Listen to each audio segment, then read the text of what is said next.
Hey you guys, this will be a video based on love, sex, and romance. And I feel like this is an awesome topic to talk about, especially in this time where we are entering, I think, the full moon in Pisces, I believe. And you know, when you're dealing with the full moon in Pisces, you're dealing with love, you're dealing with emotions, you're dealing with illusions as well. But this video is not necessarily going to be pertaining to the full moon in Pisces, but I just feel like with me being a Pisces, and you know, I love, I really do, and I'm a very hopeless romantic kind of girl, and I don't know, I'm just feeling a blissful, happy kind of vibe right now, and I just wanted to be able to share this energy with you guys. So let's get into it. So basically, with this video, I just wanted to talk to you about the ways that you can be able to raise your vibration on a higher level to be able to manifest what you truly desire. Whether it is bringing in a soulmate, a twin flame, or just simply you trying to work on self-love and self-care for yourself. And I wanted to share with you the 10 ways that I'm able to bring a romance into my relationship, and also self-love as well. So let's get into it. I got my notes. So the first thing you would do in a romantic relationship to kind of keep the love flowing, the sex flowing, the higher, you know, love energy, I would say compliment each other. This is kind of a major thing to do. And me speaking of love and happiness, somebody that I really care about deeply just texted me. Talk about connection.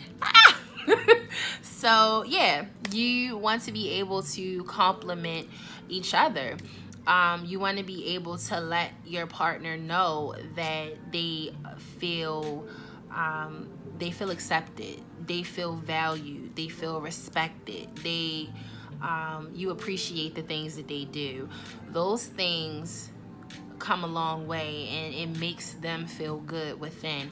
Now, when it comes to you just solo, I would highly recommend that you do a gratitude list for yourself. That way you could be more intimate with yourself and also intimate with the divine, you know, whoever you worship, the higher power, whatever it is, be able to have a connection between the two. So the second thing I would recommend for those of you that are in love relationships is to go on dates. Now, I don't mean just random dates where, you know, go to the same places you go to over and over and over again. Think of something different.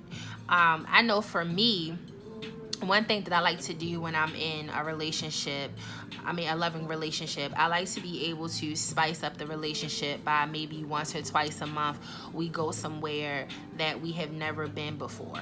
That is a different experience for the both of us. So I would recommend that you do something like that. That could kind of spice up the relationship, give you guys the time to dress up, to look good, and go somewhere very, very elegant. Go somewhere where it's extravagant, it's different. You don't have to spend a lot of money. It doesn't have to be a real expensive place, but it could just be somewhere where both of you like, and it's just a different experience for the both of you. So the second thing I would recommend is to be a listening ear. I know some people are just like, I'm just so tired of hearing my partner always talking about work and stress and this and that. But that's where the love begins. That's where that person feels like they can be able to talk to you about anything. That is a form of a stress relief. You know, I know a lot of people look at it like, well, stress relief for me is sex and drinking and going out and all of that, but it's nothing like having that significant other that could just sit there and listen to you and understand what you're going through and be able to hear you out instead of being quick to respond. So if you have, you know, that person or you giving that to your partner, is to just, you know, be a listening ear, hear them out, listen to what they have to say, and then give them your feedback if you want. Or you could just simply say nothing at all and just be there for them. Just be that, you know, shoulder they can lean on, they can cry on, you know, because you never know what your partner goes through, you know, outside of the relationship when they're not with you, because you and your partner are not going to always be with each other every day 24/7. So it's really, really a good thing to do with you and your partner. When it comes to you just single, I would recommend that you maybe vent to a best friend, vent to a family member, someone that you're really close to, and be able to get out all the things that you want to be able to get out, and have someone that is a listening ear for you, or you being a listening ear for the other person. Also, journaling is also a good stress reliever as well, to get all your thoughts out on paper. The things that you're not able to say to other people, you could be able to write it out and journal it, and it really works wonders, you know. So the fourth thing, I think I'm on number 4, I'm not sure, whatever.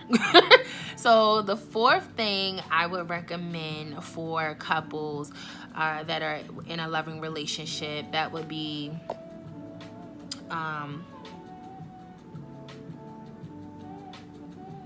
let's see, practice Tantra. Tantra, a lot of people don't know what that is, but when you're doing Tantra in a relationship, that's you being able to foreplay, being able to build yourself up to get to that climax instead of full force and jumping ahead to it. So the best thing that I would recommend for you to do with your partner as far as Tantra would be maybe meditate together. And when you meditate together, when it comes to Tantra, you want to do like the pretzel meditation. I will put the website, the link below, to what Tantra really means, and the things that you can do to be able to practice Tantra in your relationship. But it really helps, and it really makes you more close to your partner, and you and your partner have a better spiritual connection together, and it is awesome. So that is something I would definitely recommend for those of you that are in loving relationships. For those of you that are single and are practicing self-love, I would still highly recommend for you to do Tantra. And Tantra doesn't go for just relationships. You don't have to have a partner when you do Tantra. You can do meditation Tantra on yourself.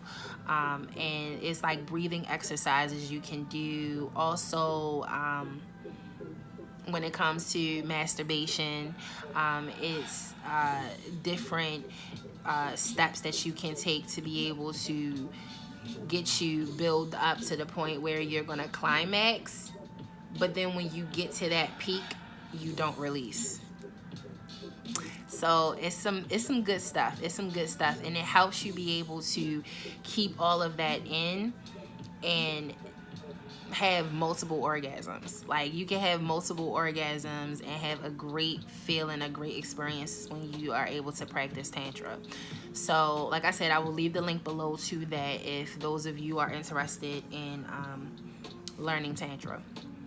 So the fifth thing I would recommend is to have a candlelight dinner, or a candlelight, you know, conversation, being able to come together under a candlelight. You know, it doesn't have to be dinner. It could just be you and that person just relaxing under a candlelight, you know. It could be scented or non-scented, but I would recommend scented, because a certain aroma that is in the air brings a sense of peace and calmness within the relationship or within the atmosphere itself.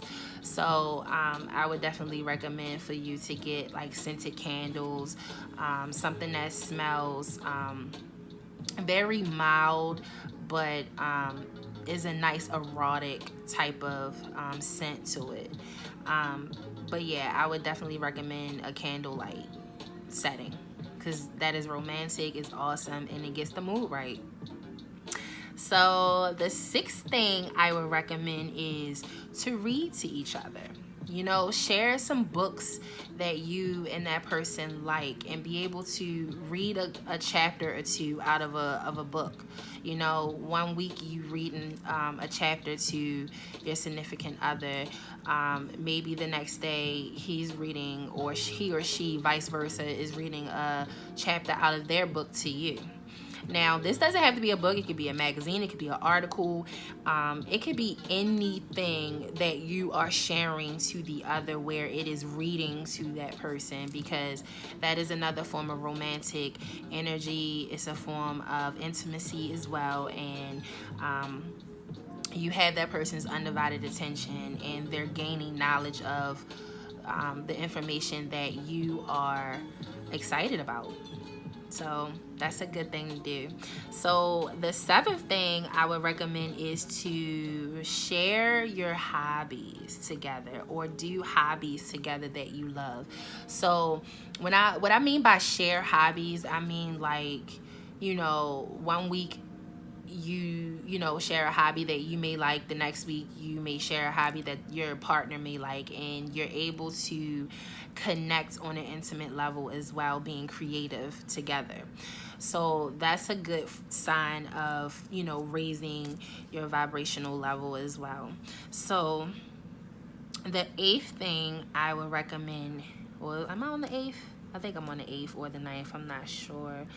Yeah, I'm on the 8th. So the 8th thing I would recommend is a game night.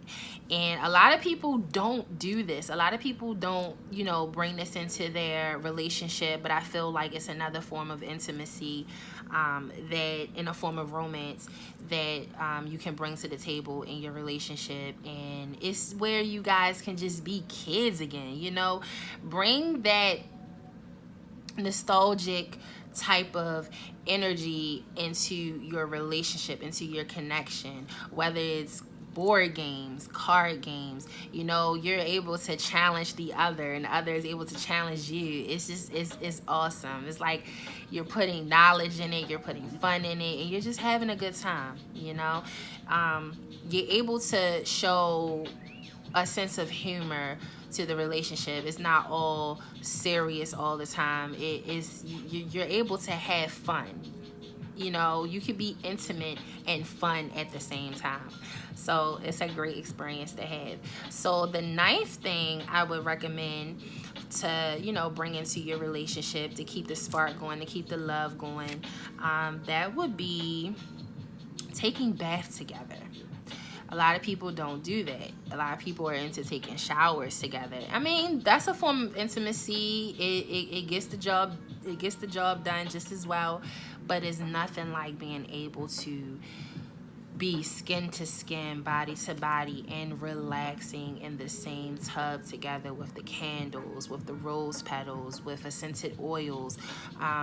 You know, if you're both spiritual, you're able to meditate together. You're able to wash each other's back. You're able, it's a beautiful feeling. It's a beautiful form of intimacy, and you're able to connect on a whole different level together. So the 10th and final advice that I have for you guys in a relationship to kind of boost that spark up, to kind of keep the juices flowing and the love flowing, and that would be working out together. A lot of people don't work out together, but to be able to inspire your partner and motivate your partner at the same time you're working out and being a team together is an awesome connection. It's an awesome way of being able to kind of form a stronger connection together. Being able to trust your partner. being able to motivate your partner, it gets the juices flowing. I mean, it's a good feeling. So that is all I have for you with my 10 things to do in a relationship or solo to, you know, get that self-love going, but then also being able to keep your frequency level high, because a lot of people fail to realize that in order to be able to manifest, in order to be able to, you know, set your intentions on the things that you want to, positive things that you want to bring into your life, whether it's a twin flame, a soulmate, whatever it could be, whatever you truly desire, you have to be on a high vibrational level of happiness, and being able to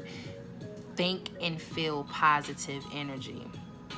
If you're a person that always think negative, you're always stressed, you're gonna bring that into your energy.